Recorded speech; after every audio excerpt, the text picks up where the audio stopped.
by the way, we are recording this. So if you wish to be anonymous in your comments that you're going to send through on the chat, you can just ask to remain anonymous, and that way it won't be publicized on the video. This video will be replayed and sent out to the diocese for other people to hear. So anyway, I just want to say thank you all very much for joining. I know Saturday afternoons are busy for people, especially ones that work during the week, or clergy that have their services on Sunday and getting ready for it. So this is very much appreciated. It speaks volumes to your love of your and care of your churches and of the Episcopal Diocese. We really appreciate your involvement, and it's vital to the task that we're going to be going forward with. I want to first start and introduce actually Alofa Carpenter. Alofa is actually our administrative assistant who is assigned to Standing Search and Transition Committee and she's an employee of the Episcopal Diocese of Hawai'i, but Alofa is not working in the office so that we can maintain confidentiality of our search efforts versus the day-to-day operations of the diocesan support center. So as we go through, if you have, and Alofa is the host. You should be able to find her in the chat as host when you click down on the names. And ultimately, when we get to the questions, we'll ask you to send her the questions, and then she'll decide if it's ones that need to be answered right away or if they'll be answered at the end. So with that, let's go to the next screen, Alofa. Oh, and by the way, Alofa is the lovely daughter of Mary Carpenter, and Mary is a member of Standing Committee, just for total transparency. So I just wanted to let everybody know that. All right, this is our agenda for today, and this is where what we're planning to do. We're hoping that we can get this all in and done within an hour and a half at most. If we get done sooner, all the better for everyone. But we want to open and welcome the Reverend John Lunn, who is now the chaplain for the search committee. And we have asked Reverend Lunn to provide us with our opening prayer. The Lord be with you. And also with you. Let us pray. Gracious and loving God, whose blessed Son made himself known to his disciples in the breaking of bread, open the eyes of our faith that we may behold him in all his redeeming work. Send forth your Holy Spirit to guide the search committee, the standing committee, our consultant Anne, and the people of the Hawaiian Diocese of the Episcopal Church to be of one heart and mind in our search for a bishop who will be your faithful servant and who will be pastor and shepherd to your flock. We also beseech you, Holy Spirit, to lead us in truth and wisdom through our risen Lord, Jesus Christ. Amen. Amen. Thank you so much, Reverend John. That's beautiful. Thank you for opening us with that beautiful prayer. I'll start again, just for those who came in a little bit late. We're going to ask people that are not members of the standing committee or people that we're asking questions of, if they would stop their videos just so we have enough bandwidth. Otherwise, if everybody has their videos on, broadcasting their photos, then we have a problem with the bandwidth, and we start getting gaps and problems with the broadcast. And also, if you can keep yourself muted. The only people that we're asking to stay live with us are the members of the standing committee, who are your hosts today. This is actually the town hall that actually has been put together by standing committee to represent what we've done up to this point, and introduce the members of the Search and Transition Committee. And I should stress that this presentation today is not just about the search for the new bishop. It's also the transition to the new bishop. As we go through this, you'll see some of the responsibilities that the various committees have. I'd like to ask Dr. Sarah Stonesfur Boylan to unmute and broadcast your photos so that Thank you. I'll see you tomorrow. I came to put your two bags. thank you, Joe. Dr. Sarah Stonesford Boylan is actually with the presiding bishop's office. She is the senior leading development officer who is taken over with regard to a lot of the transition issues within the Episcopal Church, the National Episcopal Church, and she has been a godsend to us. So, Sarah, may I introduce you and ask you to speak? Hey everyone, it's great to be with you. It's my evening, your afternoon.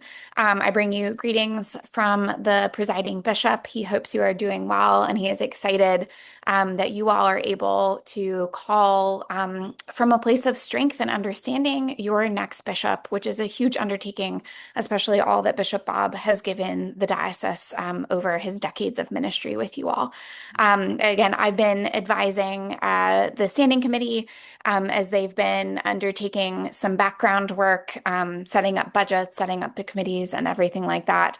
And then I was also instrumental in getting the Reverend Ann Kitch as the bishop search consultant who will help guide the standing search and transition committees as they go through this process over the next 18-ish months. And so then, of course, ending in a bishop ordination weekend in November of 2026. So again, I'm thrilled to be with you all, and I'm just here to listen in to see what y'all have questions about, what your concerns are. And so that way we can equip and resource the diocese and also your diocesan leaders well. So again, it's great to be with you all. And I bring you greetings from the East Coast. Thank you, Sarah. And we got that with no cameo appearance by Red, right? No, my toddler is upstairs watching Mickey Mouse. Thank you. Thank you. Okay, so now Sarah mentioned that we have a consultant, and indeed that has worked out very well. We actually would like to ask the Reverend Ann Kitch to broadcast your photo and unmute and provide us some insight to your guidance for us. Aloha, everyone. It is my delight to be working with you. I have already begun to build relationships with members of the Standing Committee and the Search Committee. I come to you also from the evening in the East Coast of the continent. So hello to everybody on Hawaii time and everybody on Guam time, Sunday morning.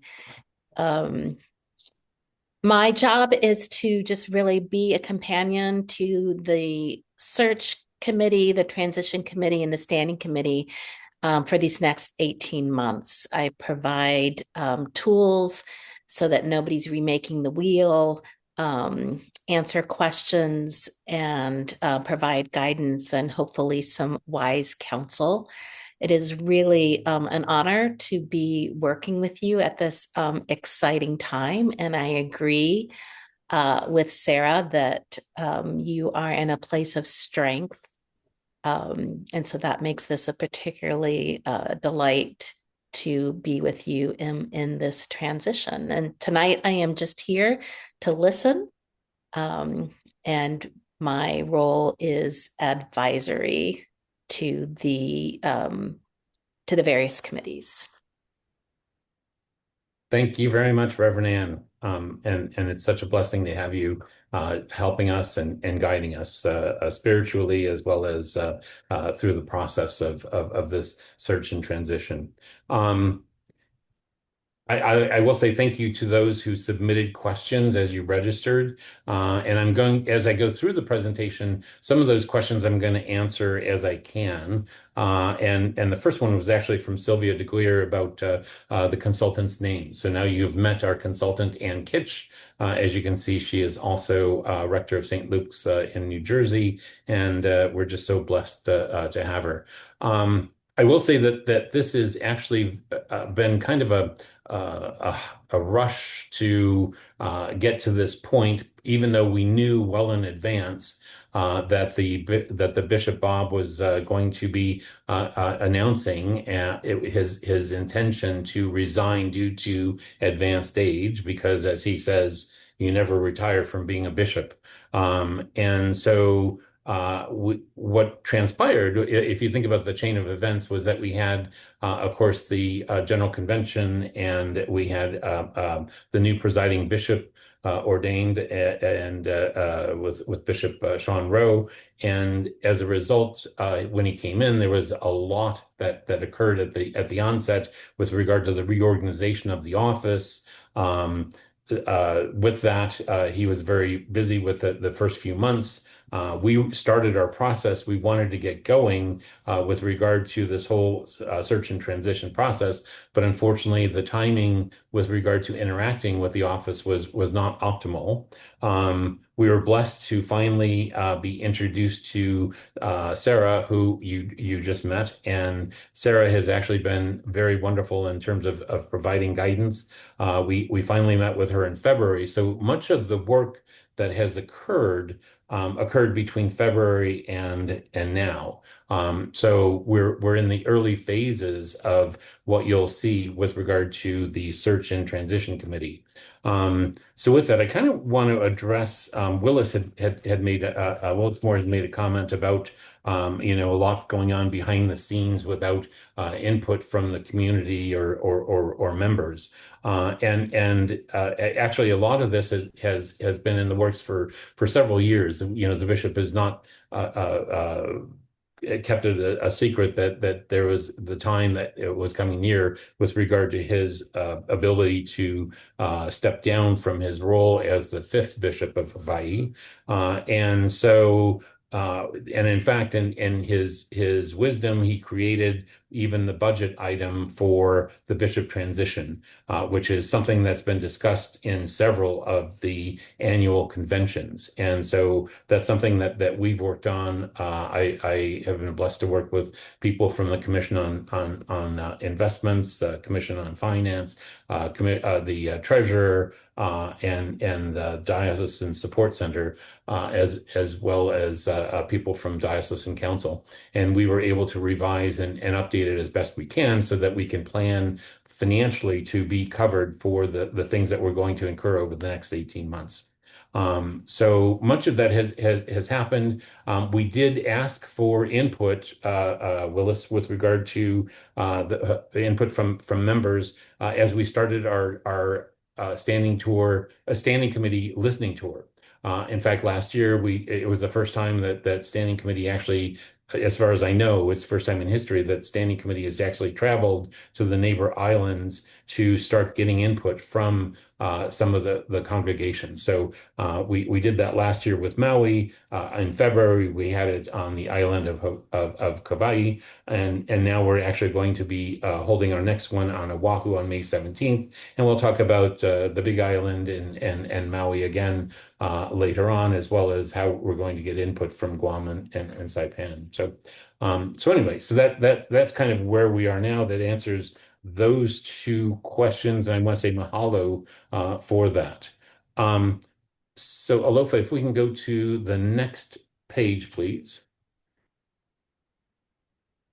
All right. So those of you who may not know what our responsibilities are for a standing committee, we actually are the standing committee of the Diocese of Hawai'i. We are elected at our diocesan convention as the representatives for the people and congregations of Hawaii. We serve primarily as the Bishop's Council of Advice, and we play a crucial role in governance. These are things like ordinations and status of churches, whether they're, a parish or a mission or whatever it might be, spiritual guidance, disposition or acquisition of properties, Title IV matters. All those things are things that are under the purview of standing committee.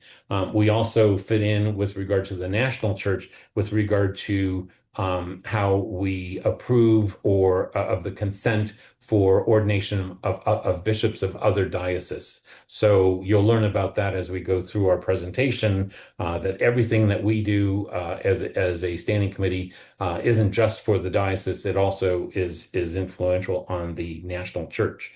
And as Anne has pointed out to us, that as we think about our candidates for bishop, for the sixth bishop of Hawaii, we have to remember it's not just about the diocesan issues. It's about the fact that they're going to be a member of the House of Bishops, and they'll be representing us in the national church as we go forward. Additionally, a standing committee acts as the ecclesiastical authority when there is no bishop in place. And finally, the thing that we're here for today is the directive from the canons of the national church, the Episcopal Church, that standing committees shall have the oversight of and responsibility for any search, nomination, transition, and election processes, which is directing us to our own canon 14.1 of our diocese that kind of links in with the authority that comes from. So all of this has been kind of spelled out, and that's the responsibilities that we have. There are other things that we do, but certainly don't want to get into all the weeds at this point in time. So anybody has any questions, we can answer that later. And for the questions, we will ask the people to submit questions via the chat to Alofa, and Alofa will see whether they are things that need to be answered right now. And if so, she'll send them on to me. If not, we'll get to them after we're done with the presentation. So thank you for jumping in on that. So at this point, I want to open it up to the standing committee so that we can get introductions from the members of standing committee, and we will just go down the list. You already know who I am. I'm with Trinity by the Sea. I also serve on the board of Cup of Cold Water and president of standing committee, so quite involved. So with that, I would like to turn it over to Mr. Bill Bonnet to introduce himself. Thanks, Chuck. Bill Bonnet. I am in my fourth year of 4 as a lay member of the Standing Committee, and it has been a great pleasure, as well as the challenge that we presently face. Thank you, Chuck. Thank you, Bill. On to Doug. Yeah, thanks, Bill, and thanks, Chuck. Doug Adams. I'm in the congregation of Holy Apostles, Church of the Holy Apostles in Hilo, Hawaii, and it's been on this. I guess this is my third year serving. And one comment I would just make as a part of the process, we as your standing committee have not necessarily been complete lockstep. I would note that I was not necessarily one that was super supportive of bringing outside consultant into this process. And I'm happy to say how wrong I was. Reverend Ann has been terrific, and I'm glad that we are, moving forward with the presiding bishop's office, Sarah, and with Reverend Ann as our consultant moving forward. And hopefully Reverend Jazzy is on the screen as well. And actually, while we're on that topic, while we're thinking about it, since we brought up the the topic of the consultant and having them in, one thing that's occurred is that Sarah, of course, new to this position and revamping everything, has changed a lot of the processes that dioceses go through as they go through the search and transition for a new bishop. And as a result, the presiding bishop has been very generous with us with regard to the consultant. Sarah has actually been working very hard with Anne and others to provide a service to us, because it's a very intricate and difficult process, as you'll see when we get through things. But the presiding bishop has actually arranged things for the consultants to be a fixed fee, and the presiding bishop is also sharing the expenses. So we only pay half of it. The other half is actually paid by the presiding bishop. So thank you to the presiding bishop for that. All right, so now we will move on to Reverend Jazzy. Are you there?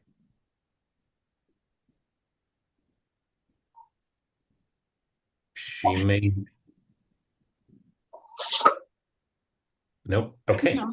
Great. If Jazzy is not there, then let's move on to Mary Carpenter.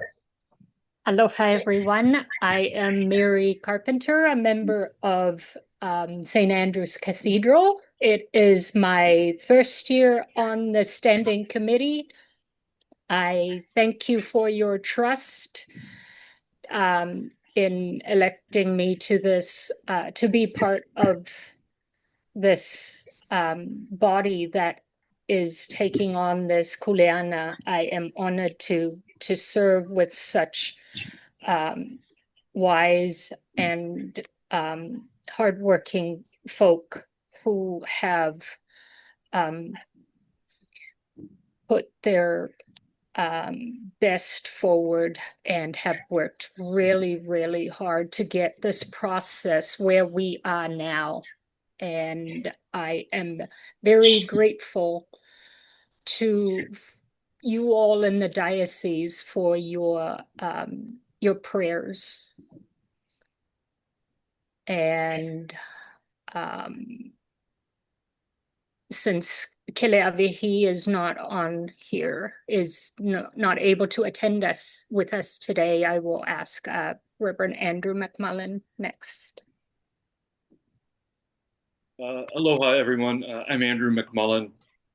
I've been the rector of St. Michael's on Kauai for 8 years now, in my third year on this committee, and it's an honor and a privilege to serve you all. Haole. Mai kako. I'm Father Haoli Kamoso, representing the island of Maui, actually Maui Nui a Kama. And this is my fourth year of 4 years being on the standing committee. And early on in my tenure, I was also, like Chuck, president of the standing committee. So Chuck, just know that all my patron saints are surrounding you right now. Thank you so much. Thank you, Father Howley. Thank you, Standing Committee. It really is an honor to work with all these wonderful people. They're so wonderfully talented and gifted, and it's I really feel so encouraged to have them work together and go get through this process and this journey as we travel on. All right, let's go on to the next slide, Alofa, with regard to search committee responsibilities. So as we look at the process of the bishop search and transition, there are basically three bodies that are involved. There's the standing committee, which of course has the oversight of the entire process. There is a search committee that is created by standing committee. There is a transition committee that is created by the standing committee. And we work in cooperation with them, but we try to make sure that they remain independent enough so that we're not micromanaging them. We just have oversight to make sure that we're in compliance with all of the canons and constitutions of our church and the national, I'm sorry, Willis, I see your comment there, the Episcopal Church as a whole. And so we are, of course, given the responsibility of giving search committee the charge, and that's what the term is that we use. So we're going to talk through the process and the timeline, which hopefully will answer some of the other questions that are popping up here.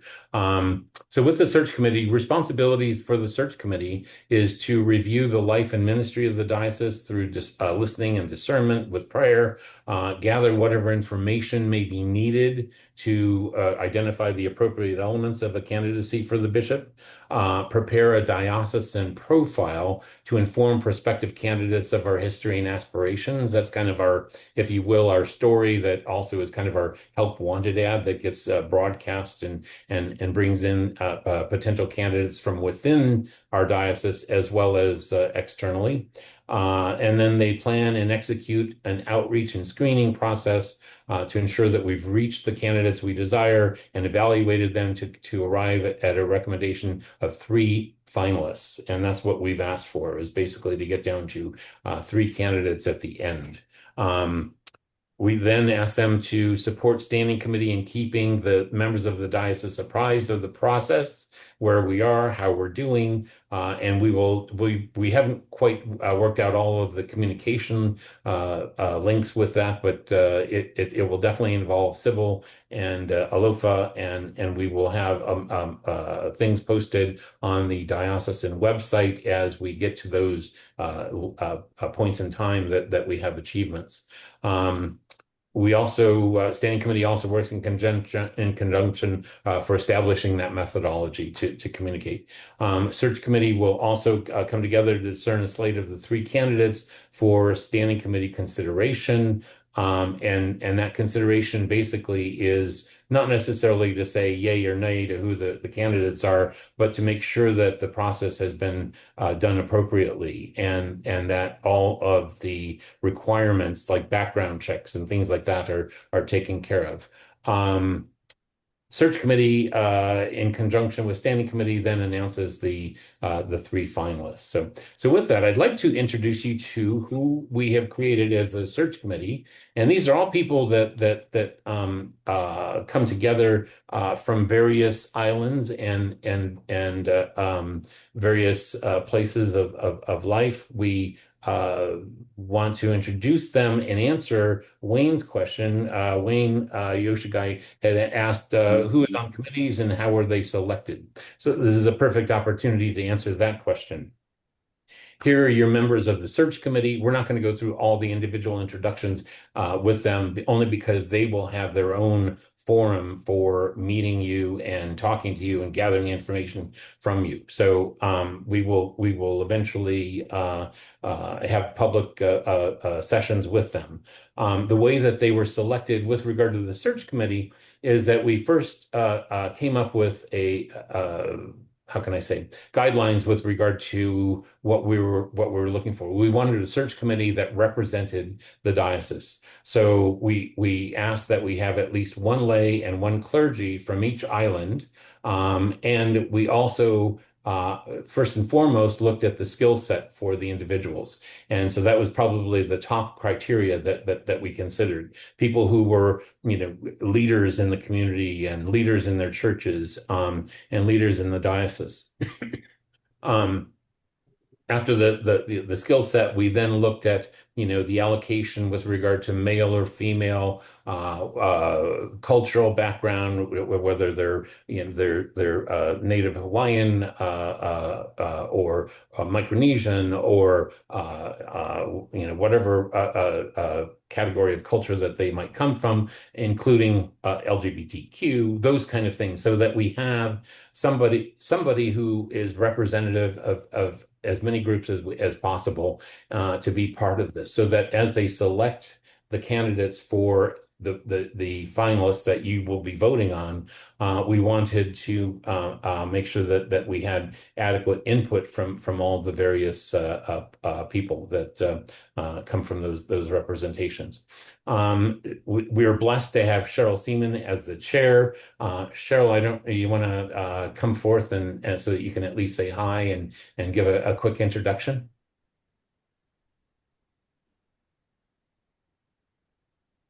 Sure, my computer's not being very cooperative. Aloha, I'm Cheryl Seaman. I'm a member of St. Christopher's Church in Kailua. I've been attending there since the late 80s. And for the diocese, I have worked on a number of special committees with the bishop on our property assessments, and I served as chair of the finance committee for a while, and I also serve on the property facilities committee for the Salvation Army, and I'm serving on the steering committee for the planting of our new church, or the construction of church. There's already a church there in terms of the people, and that's at Halauva'a. And I saw Father Mark on the list. So, hi. My background is that I'm an architect, and I was president of a 135-person firm called G70 for a long time. I was a partner in that firm for 43 years. I worked there for 47 years. So I'm used to herding cats. So I look forward to working with everyone. And really, we have no message today. It would be very presumptuous because our committee has not had a chance to get together and really talk about a strategy and really reflect on what it is, how we are going to go about doing this. But this is a great opportunity for us to hear the concerns of the diocese so that when we do it, we're doing it in an informed way. So thank you. Thank you very much, Cheryl. We do have a question actually from Reverend Pete Wallace with regard to was there a diocesan announcement inviting expression of interest in serving on the search and transition committees, or were they just selected by standing committee? There were invitations, but what happened is that if you think about it, the standing committee are your representatives that you elected in from the various islands, and as a result of that, between the lay and the clergy that you've all just met. They reached out to people within the island to find out who would be interested. The message was, it was kind of more coconut wireless than anything else with regard to getting people that wanted to come forth. And we did have some people that expressed interest. We did go through the list, and there were many who found that the time constraints just didn't allow them to. But what ultimately happened is that we came up with a pretty comprehensive list of candidates. We then went and met with I met with Cheryl, and we spoke about who we thought would be the right mix so that we got the right representation and also got a body that would be productive. So in a sense, there was an invitation, but again, it was not quite as formal as an announcement. So thank you for asking that, Reverend Pete. Now let's go on to the next slide with regard to transition committee responsibilities.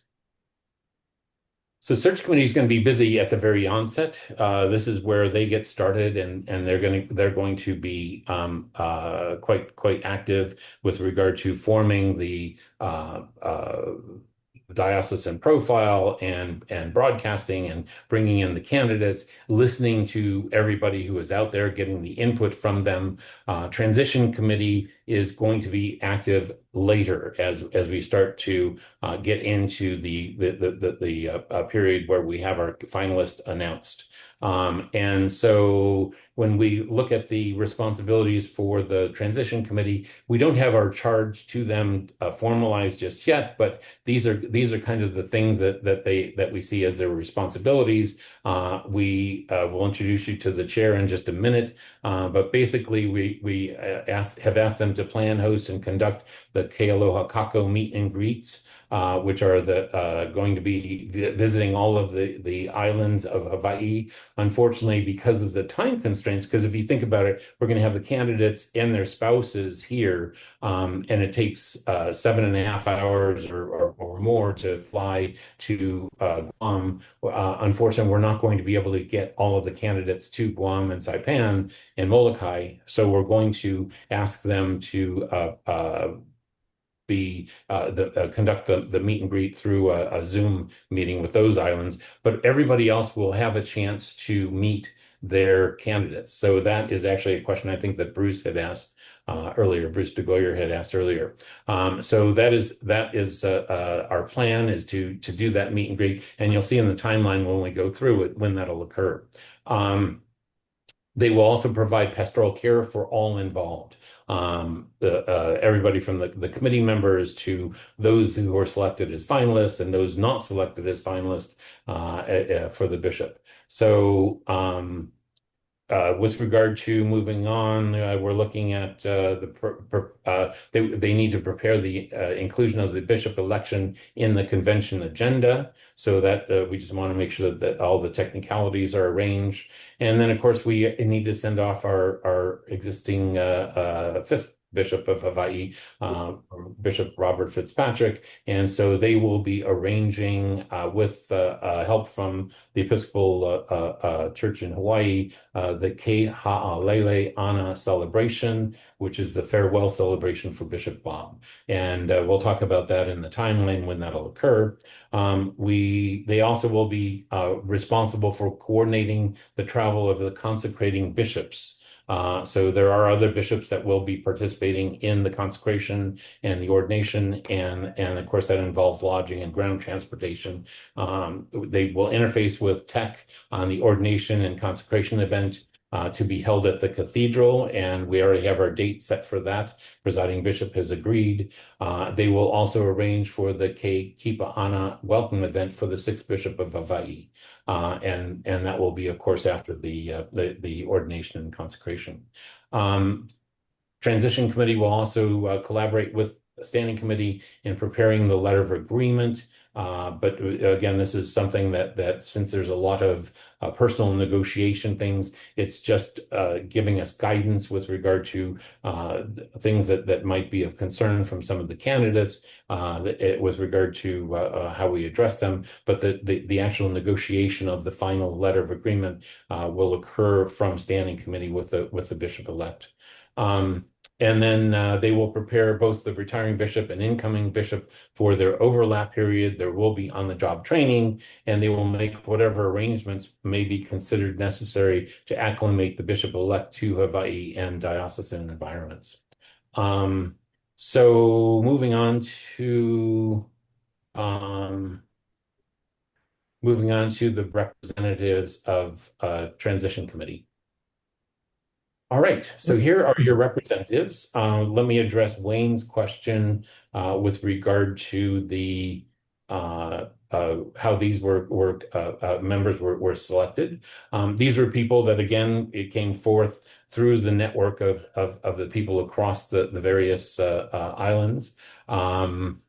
And I see Ruth Smith has asked a question about, representation from the Big Island being from the same church. We tried to spread it out as much as we could, but unfortunately not successful in all cases. But we did stress to the members that it is incumbent on them as representatives to be sure that they get the input from the various churches. So they hopefully did reach out and were able to get input. But so with that, here are our members for the transition committee. I would like to ask Roth Puahala, who is the chair that we selected of transition committee, to step forward and say hello. Kivilina Miki Aloha. Welcome, everybody. I am Roth Puahala.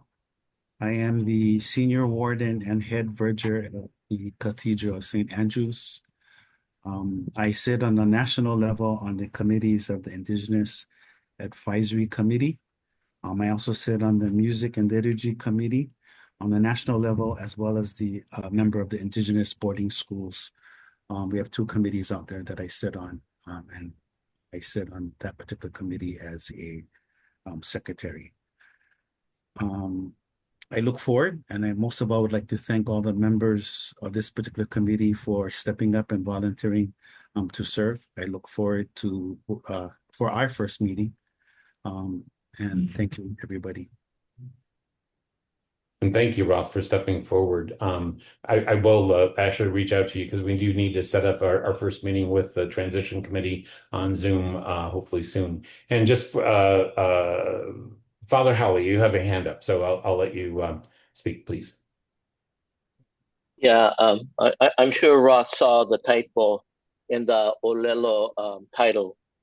It's the Ka Ha'alele Ana, not Ke Ha'alele Ana. So I already told Alofa that Kalamai, but that is a typo in the Olelo title. It's Ka Ha'alele Ana, not Ke Ha'alele Ana. And just for you Olelo people out there, I saw it right away, and so did you. Mahalo. Thank you, Father Howley. Thank you. And in fact, I should give credit to Father Howley for coming up with the Hawaiian name that we are naming the events, and just out of reverence for the Diocese of Hawaii. So thank you for doing that. We did have a question. Somebody asked about time constraints. We'll get to that. You'll see the amount of time that's going to take as we go through the timeline. But anyway, these are your representatives from the transition committee, and we are so grateful for everybody who has stepped forward to join the search committee, to join the transition committee. There is a lot of work to be done, and we are so eager and happy that you are part of this and that we're going to be working with you. So looking forward to that. All right, let's move on then to our timeline, Alofa. So here we are, and as I mentioned to you, we had a lot that occurred before April 25th. If you think about it, that we finally connected with presiding bishop's office after the beginning of the year, a lot has been done, and we really had to kind of scramble to make sure we didn't fall behind in the timeline. And you'll see that there's quite a bit of work that needs to be done by both search and transition and standing committee as we go through this. But we couldn't do anything officially or be public with anything until we had the announcement from the bishop. And his official announcement came out on April 25th. He announced, as I said before, his resignation for advanced age. Reason of the advanced age, because as he said, you never stop being a priest, or you never stop being a bishop. And he called for the election of a bishop diocesan to succeed him. Next slide. We have standing committee announcement, which came out on Monday, and thank you all for reading that and joining us. We are so blessed that there's so much interest, and we hope that you will continue to contribute and ask these wonderful questions and continue to contribute to guidance to both search committee and transition committee as we go through this journey together. So our announcement, our letter went out on Monday. That was something that had to be worked on for quite a bit to make sure that we had members already in place for search and transition, so you all could meet them and also get the calendar organized, which took a lot of work with regard to getting on the presiding bishop's calendar, scheduling the cathedral, looking for locations for convention, those kind of events. So that's all things that happened ahead of this announcement on Monday. Next slide is today. We actually are here on May 3rd, and this is where we have invited you all to be part of it. I'm going to try to run through a little more quickly so that we can get time for people who want to make comments or suggestions or other questions. But this is where we are now. So thank you for joining in on this. Between now and August of 2025, we actually are going to have the work from search committee that will be putting together whether it's going to be a questionnaire or public input from meetings or whatever. That's something, as you heard from Cheryl, that they're going to be working on in the coming days. So they've got to get started and get busy on that. We do have the three committees are meeting in a retreat in person on Oahu on June 21st, and we are going to have an orientation session with Ann Kitch, and we will also have breakout sessions where we will start getting busy with a lot of the things that we need to do, and hopefully have some opportunity to bond with each other and get to know each other. So as you know, these representatives who are published on the website already, you can feed comments to them in advance of that and give your input as needed. But by August of 2025, we're asking the search committee to have their diocesan profile finalized and published. So you can imagine it takes a lot of consultation and information gathering from the diocese, and then approval from standing committee, and then they will ultimately finalize it and publish it for wide release. And that will go out in August, hopefully. Then we go on to October 25th of 2025. This is our annual meeting of the Diocesan Convention.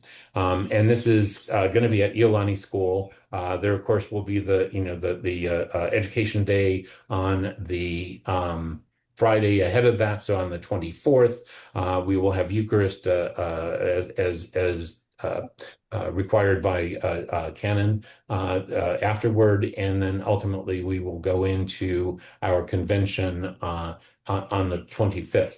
And in this, we need to address any canonical issues leading to the election. So moving on to the next one, we have just briefly, Chuck, there will be a follow-on vote at convention this year having to do with a canon amendment that was introduced last year. So there will be something that will be covered that will be associated with the election process. Thank you, Doug. Going on with the application deadline will be in November of 2025. This is where search committee will actually say this is the end of the candidates that we're looking for. With regard to the numbers, depending on how the diocesan profile is written, we could get somewhere between anywhere from 5 to 20 candidates that come forth. That's kind of the sense that we're getting from previous searches, and they are able to refer back to some of the previous diocesan profiles that were provided in the past. Yes. Sorry, I'm hearing somebody speak. Nope. Okay, let's move on then to the next slide of December 2025. And this is where the interviews begin. So this is where standing committee, you can see, is still very busy. They're going to be interviewing the candidates online. Most of this will be done virtually. This is actually going to be the initial interviews that they go through, and they will have their meetings as well to narrow it down to the the final 3 that they want to present to us. Going on to the next slide, March of 2026. And this is where the finalists are announced. So after consultation and approval from standing committee to make sure that we've met all the requirements, the search committee will finally and formally announce their 3 finalists. And that's when it will be known to the people in the diocese of who they will be looking forward to meeting and greeting in our Ke Aloha Kaku session. So going on to April 2026, here we actually see that we're going to have the meet and greets. This is going to be in April. This takes quite a bit of planning and activity. At this point, you could say technically that the search committee has done their job. They provided us with the 3 candidates, and now it is up to the transition committee to get the people out to the islands and online with the remote areas of Guam, Saipan, and other islands that may not be able to attend, whether it's East or West Hawaii. This is where there will be meetings that will occur amongst all of them. So at this point, this is going to be quite involved. With regard to the meet and greets, they will be traveling inter-island. It's going to be the candidates and their spouses because it takes a decision between both of them to relocate if necessary, or to take the responsibility on as bishop and bishop's spouse. So this is where the transition committee will start to get very busy. So they will be the ones that actually arrange the meetings, arrange a lot of the questions, and the way that construct the way that these let's say meet and greets will be happening. So. All right, then we go on to the next slide, which is our special meeting of the Diocesan Convention. And this is going to be on May 16th of 2026. We are committed to this date. We have it booked in the calendar. It took some planning because, of course, you have things like you have to consider, like Mary Monarch, the Easter holidays, all those things came into play. So we tried to find a date that was neutral and worked for most people. So this is the date that we are going to hold the election.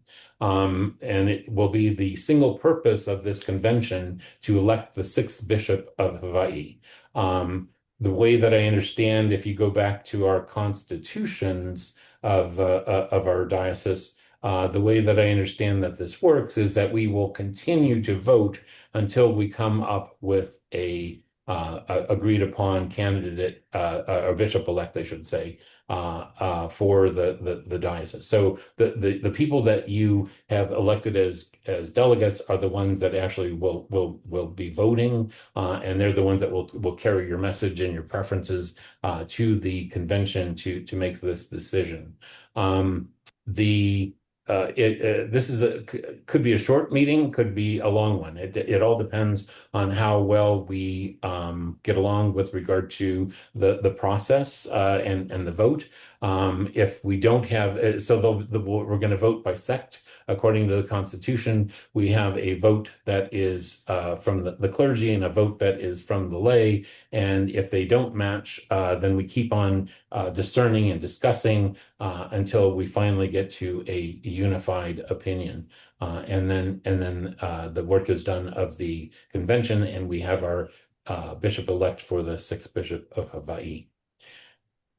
Moving on to the next slide, this is where we now, as standing committee, get more involved with regard to presenting our bishop-elect to all the Episcopal Diocese and bishops across the Episcopal Church. And so we will, the same way that we consent to the bishops of other dioceses, they will have to consent to our bishop-elect. And that is a crucial and a vital process. It is a period of 3 months, I believe, that we go through, and that's where we actually will get, of course, the majority that vote, hopefully in favor. And once that occurs, then we go to the next page, which is where the bishop submits his formal letter of resignation. So the next slide, Alofa. So at this point, until we get the consents, the bishop-elect is not, there's no bishop-elect just yet. At this point is where the finalist that was voted by our diocese becomes the bishop-elect. So just to clarify on that, I may have misspoke earlier. So once we have a majority of consents and it have been received, Bishop Bob will send his formal letter to the presiding bishop, informing him of his resignation and as bishop of the diocese, and ultimately he will pass on the jurisdiction when the ordination and consecration happens. But we'll talk about that in just a little bit. Going on to September of 2026 slide. This is where the bishop-elect arrives. Again, transition committee is very involved in this. They'll be assisting the bishop-elect and their family with relocation if needed. If we have a candidate that's coming from Oahu that doesn't need to relocate, then, of course, that job won't be that large. But if they're coming from another island or another location within the Episcopal Church or other locations, then the transition committee will work with them to help secure them housing and schools and things like that. The bishop-elect will arrive and begins their on-the-job training in September of 2026. And then we go on to October of 2026. And this is the diocesan convention of the following year that we don't have a location secured just yet, only because we're waiting to get the calendar for Iolani School to see if that's available, or go to the cathedral. So that's the only reason we're saying details TBA. But the dates are confirmed as October 23rd and 24th. We will have an education day and the Holy Eucharist as we usually do on the Friday. and then we have the Ha'alele Ana farewell for Bishop Bob on the evening of Friday, October 23rd. So that is a very important event for us to bid him farewell and send him off and have a grand celebration of his service to this diocese. And then, of course, the annual meeting will occur on October 24th. The plan is that Bishop Bob will give the opening address and that the bishop-elect will be the closing commentator for that convention.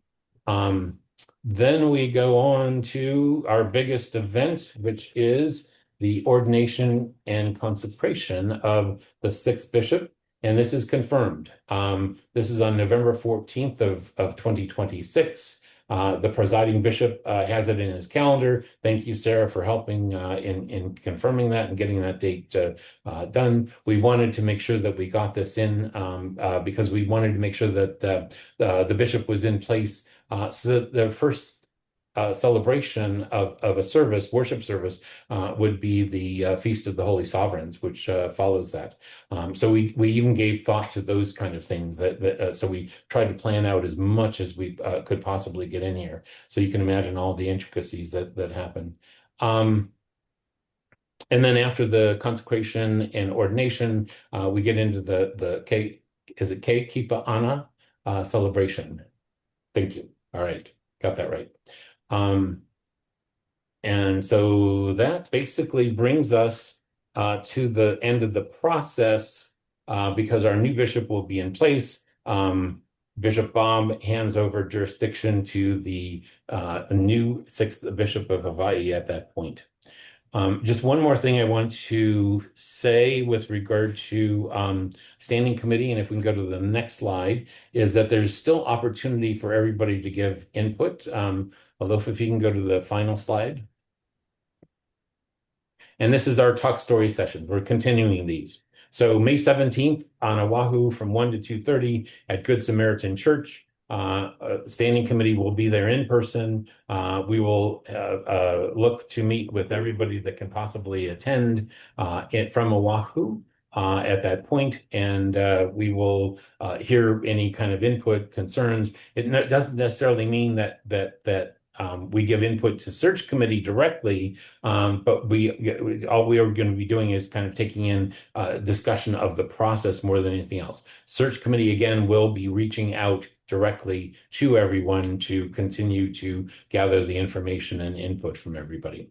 Hawaii Island, and here again we go. We're actually continuing on with two meetings, one on the east side of Hawaii Island and then one on the west, and that'll be on the afternoon of July 18th for the east, and the probably the morning or afternoon of July 19th for West Hawaii. So the morning on Saturday, Chuck.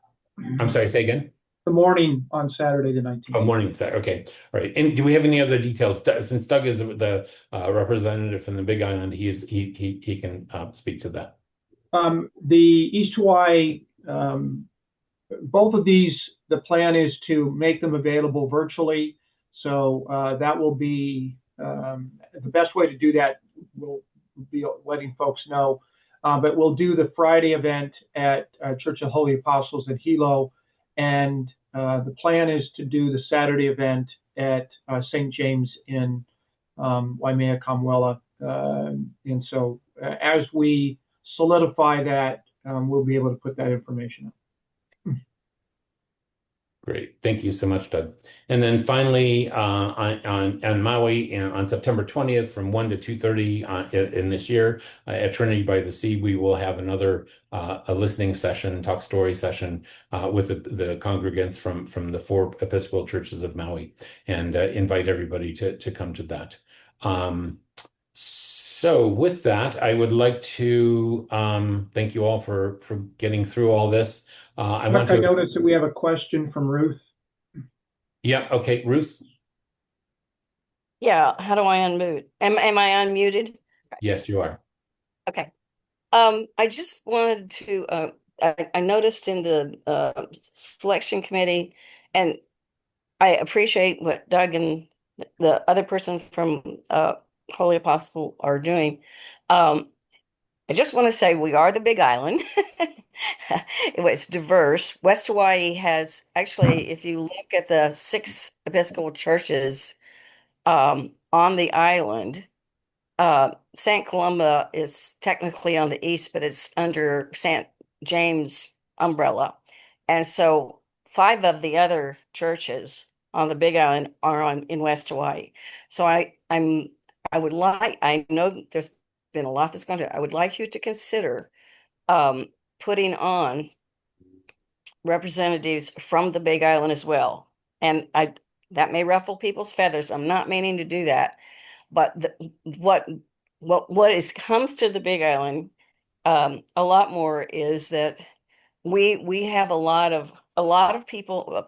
West Hawaii is still really growing. In the village I am in, that has 3,300 homes, they're building 2,600 more houses in Waikalua Village.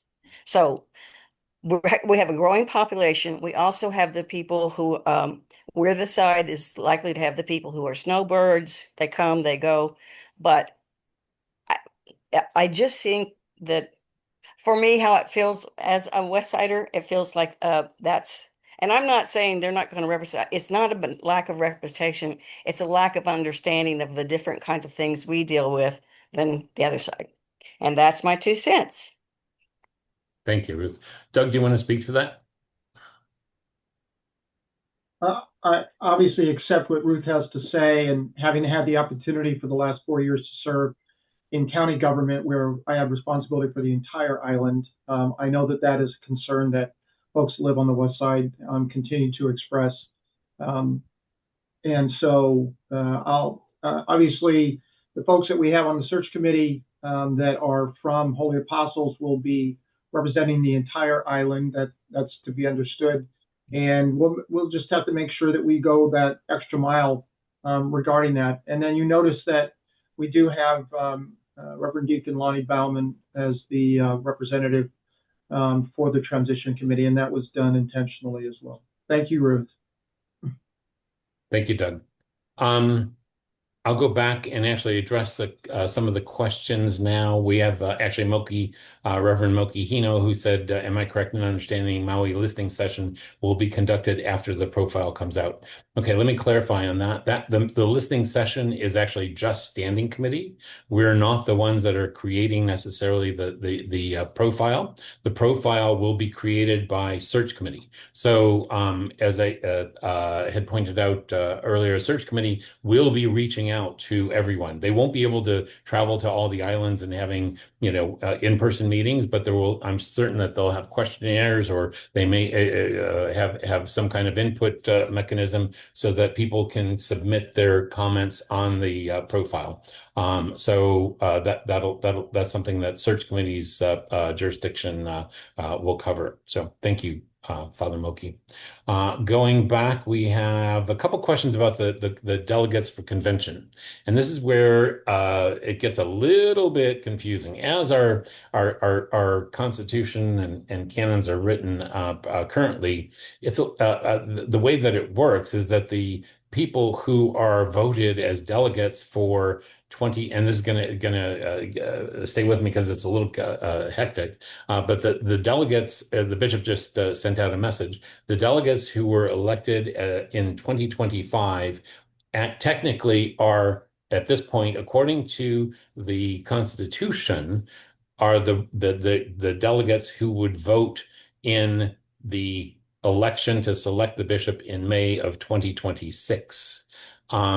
And that's the way that our current Constitution is written. If you remember, Standing Committee last year in convention presented a change to that to make it more relevant so that the delegates who are voted in 2025 represent and their term covers the convention of 2025, and then after the next annual meeting, the delegates take over for all of the conventions in 2026. So with our according to the Constitution, the diocesan convention has to do 2 readings of the change to the Constitution. We had 1 reading last convention, and we have another reading that is coming forth again this upcoming convention, and that will determine who the delegates are. We're hoping that we can pass this, and the delegates that get elected by their churches in January of 2026 will be the delegates for May of 2026. So hope that's clear. Anybody else on standing committee want to take a stab at trying to clarify it any further, or what do you think? I'll just make the comment that the way the Constitution currently reads, when a delegate's elected in the annual meeting at the parish level or the mission level, and usually in January, no later than the end of January of that year, your tenure starts at the convention, which is why there is this, 8 to 9 month lag from the time you've been elected to the time you start.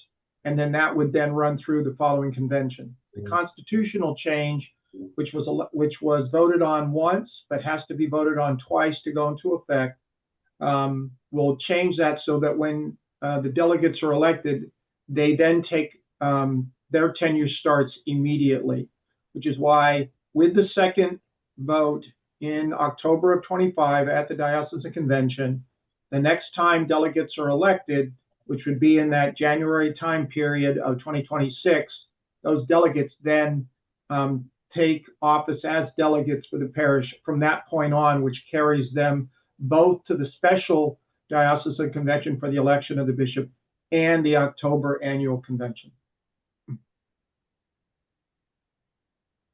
Thank you, Doug. And Mogi followed up and asked, is there a change to the number of delegates from each congregation? And the answer is yes, it does. The way that the Constitution change is written, it basically reduces it by 1. That's mainly because of, in the past there were difficulties getting enough delegates for each church, and also with regard to the expense of travel. So that was the intent of the rewrite of that Constitution. So that's where it came from. I also want to highlight Allison Dingley's comment. Reverend Allison wrote, I'm hoping that search committee in developing the profile will be able to articulate a vision for this diocese that will resonate with its people, address the question of what God is calling us to do and be in these times. So thank you very much, Reverend Allison. And, we hope that you will stay in touch with search committee on those things. We have a question from Anton Anderson.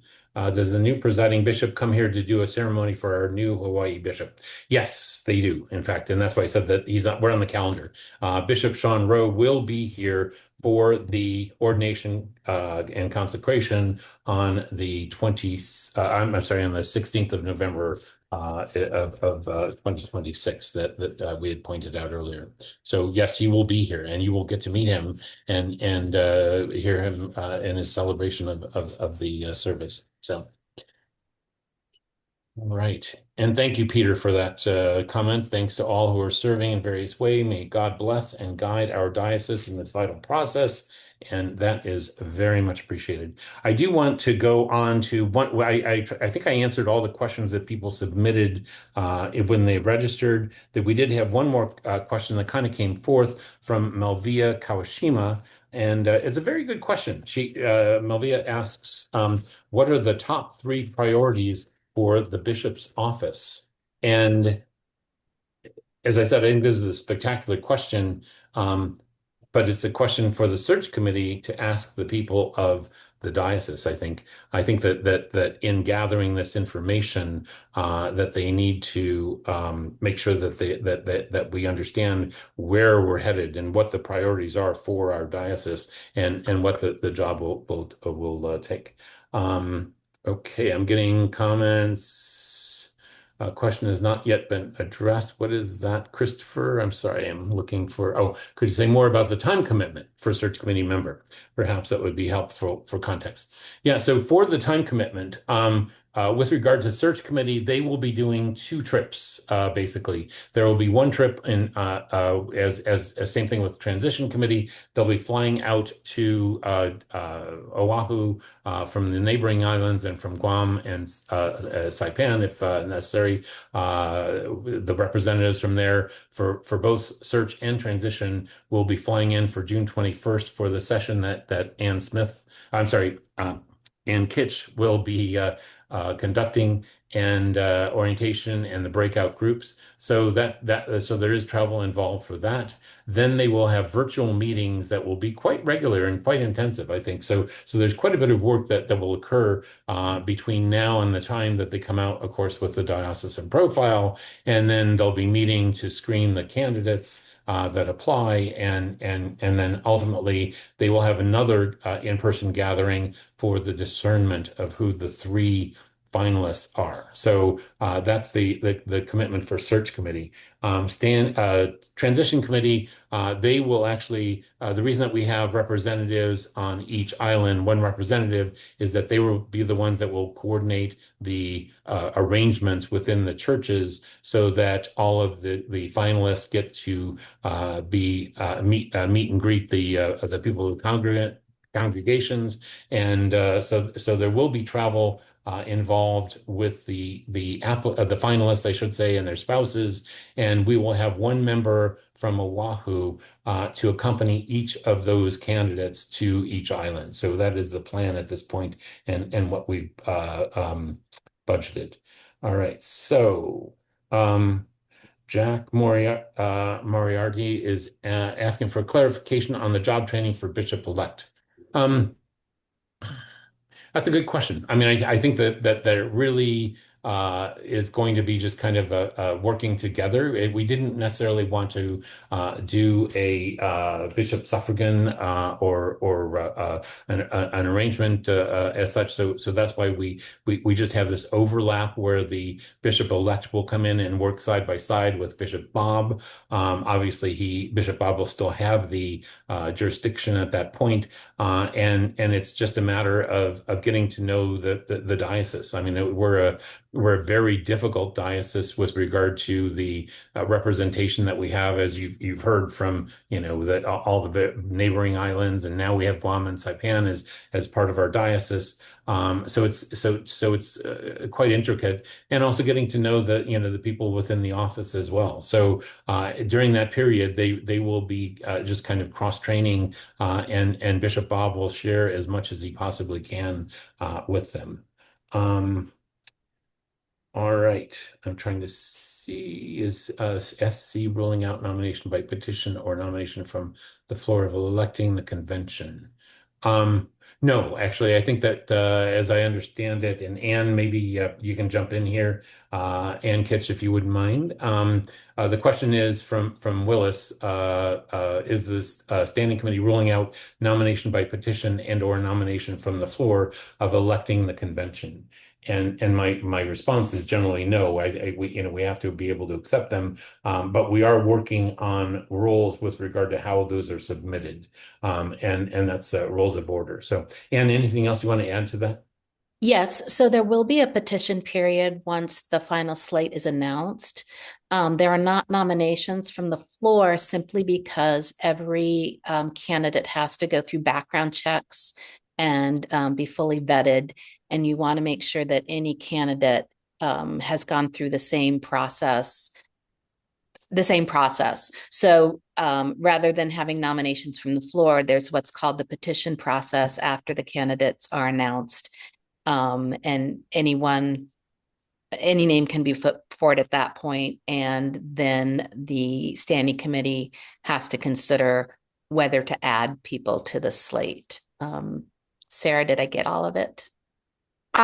Yes. So making certain that everybody can go through the same background checks, medical and psych evaluations.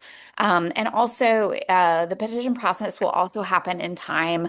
So that way, if there are any petition nominees, they will also be able to be at the meet and greets and walkabouts. And so if the petition process happened afterwards, or if it was nomination on the floor. It would be an equity issue of that the petition nominee or the on the floor nominee would not have the same amount of visibility and access that the others had had. Thank you very much, Sarah and Anne. While I have you here, now that I've gotten through everything, and it was kind of a data dump as much as I could from my mind, did anything misrepresented, anything that you need to correct, anything that you need to add to what I've said? So I don't have any corrections. I mean, there's always opportunity to add in more detail or nuance, but it's a lot for people to absorb. It sure is. It's taking the standing committee quite a bit to do. So thank you very much for answering that question. We do have a question from Stacen Skeen. Will lay people be able to submit their own nominations for the new bishop of the diocese? If yes, who would we send our nominations to? This is actually a good question. One of the things that we're going to be doing, Alufa working with us, is going to create a jot form that will be able to submit questions and comments to the various committees. And the reason we're not publishing an email list is because we just end up, even with this, we had people coming in from other places that weren't necessarily members of the diocese. So we want to make sure that we screen and don't get spammed. So there will be a jot form that will be on the website, and ultimately you'll be able to go in and make your questions and comments to the various committees, search, transition, and standing committee. So yes, you will be able to submit your own nominations. Sarah. Can I take that one? Sure. So the diocesan profile is, as I think you described it, Chuck, as like the help wanted sign. And so the nominations, whether that's by an individual in Hawaii for putting a priest up for bishop, or either self-nomination, that happens after the profile is published, because then that way there's a fulsome presentation of what the diocese is hoping for. And so that allows people to see and provides an opportunity for discernment for folks if they feel that if their gifts and skills match up with what you all are looking for and what you all identify as your next iteration for the diocese. Thank you, Sarah. Next question, actually, it's because you're here. The next one is from Sylvia DeGoyer, who asks about do new bishops attend training provided by the National Church? Yeah, this is right up my wheelhouse, Sylvia. So you didn't even realize it. So yeah, so according to the canons, any new bishop needs to participate in a 3-year formation program, and so that is offered by the College for Bishops, and so that happens 3 Mays in a row, and so that'll happen for your new bishop beginning in May.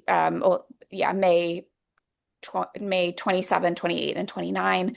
The College of Bishops also provides a new bishops and spouses program as well, that the new bishop, and if they have one, their spouse will also attend.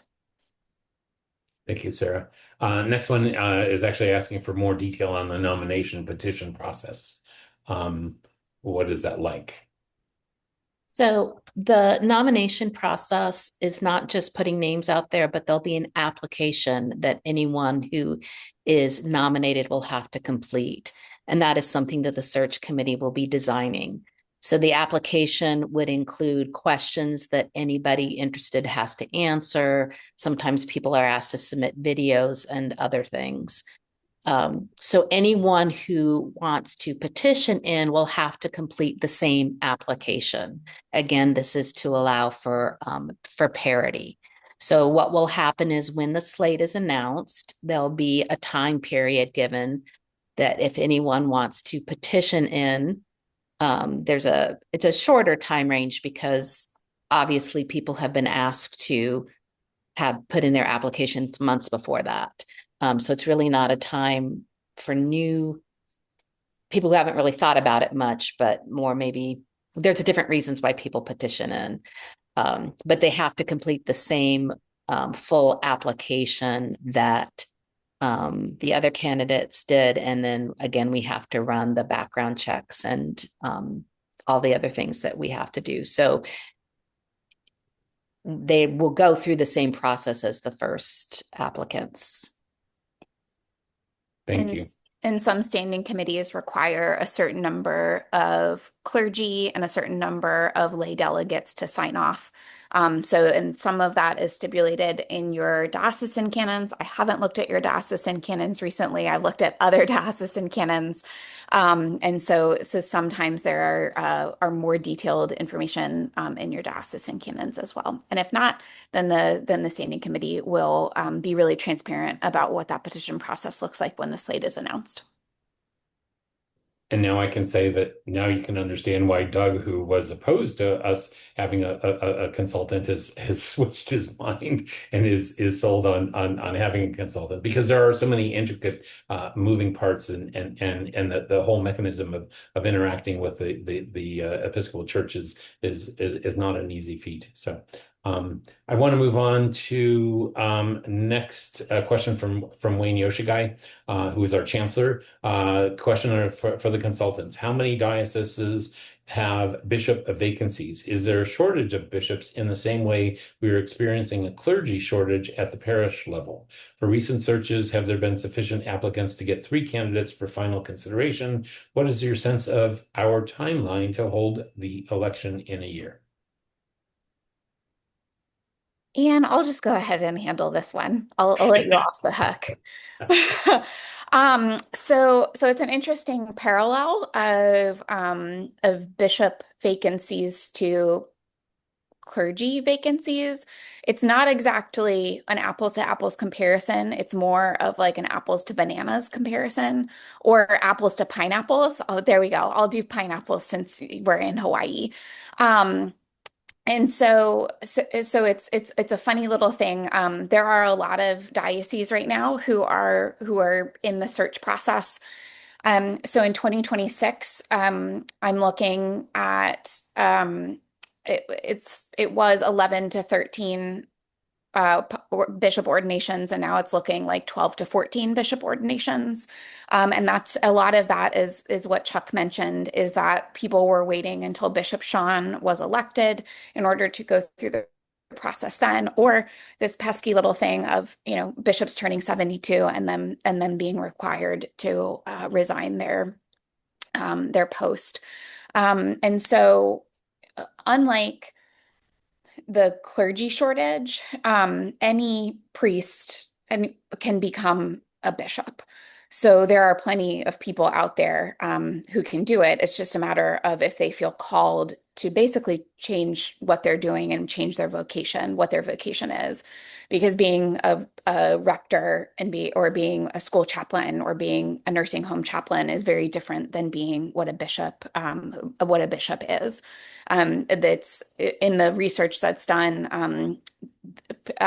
Parish priests carry over about 30% of their skills and knowledge into being a bishop. Again, it's a completely different job set, and unlike what is typically found in just being a priest or a rector. So I think the main question was down to number of applicants. Does that sound right for somebody who, that was a long question, Chancellor? And so yes, we are getting enough to run a slate. And so, my hope is always that you get a diverse number of applicants and a diverse type of applicants, so that way you can do a broad and fulsome discernment about where you are being called with your next leader. And so I think discernment is really important, and being able to weigh lots of options is really important. And so you will certainly have options. The search committee will have options, and then you all as a voting body will also have options as well. Thank you so much. Okay, I promised that we would be finishing by 1:30, and we are nearing that time. So if you have additional questions, again, there will be a forum for you to submit the question on the page that will be put forth. I would now ask for Reverend Howley to do our closing prayer.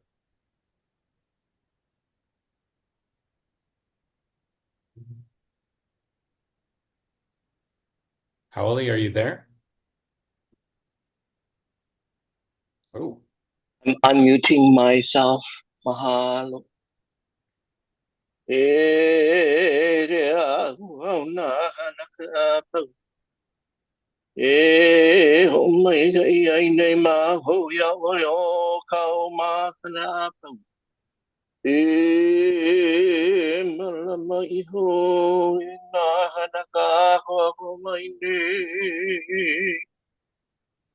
e puli kako e imi o ko ia Yehova o ia ma kahi aloa ai e hea aku ia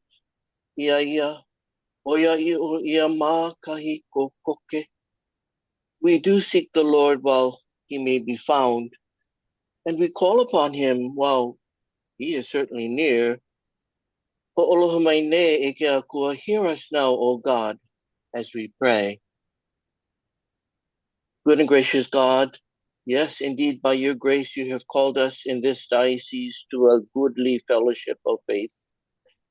Bless our Bishop Robert Leroy Kelly Ekua Okeakua and other clergy and all other people. Grant that your word may be truly preached and truly heard, your sacraments faithfully administered and faithfully received. By your Spirit, fashion our lives according to the example of your Son, and grant that we may show the power of your love to all among whom we live.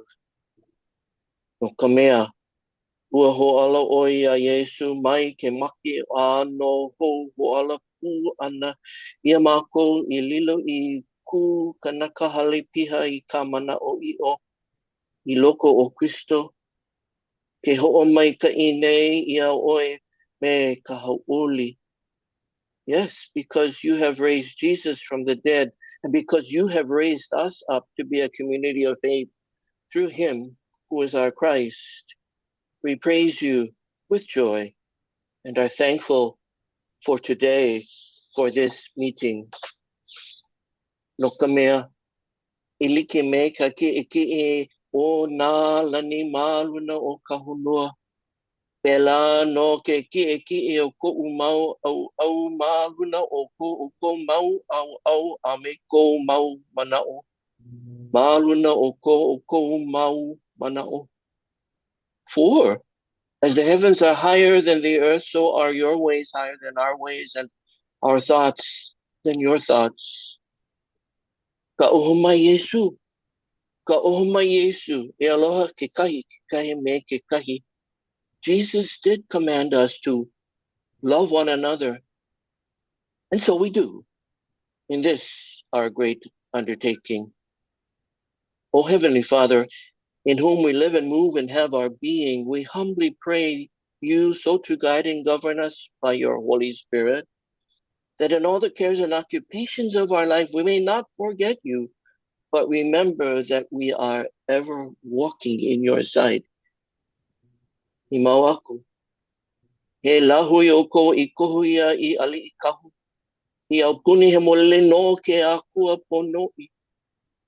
E hele I kahunua me ka malu e hoi ana I ka ho'o mai ka I ke akua I ka hea mai a oi mai ke poli I ka au malama mai ka I ke akua o ka hilina I e ho'o piha mai ia mako me ka alo me ke aloha me ka malu a mana o io ana me ka mano o ka uhani he molele e ho'o puni I loko o ka mana o lana me ka aloha me ke aloha me ke aloha o Yesu ke Kristo.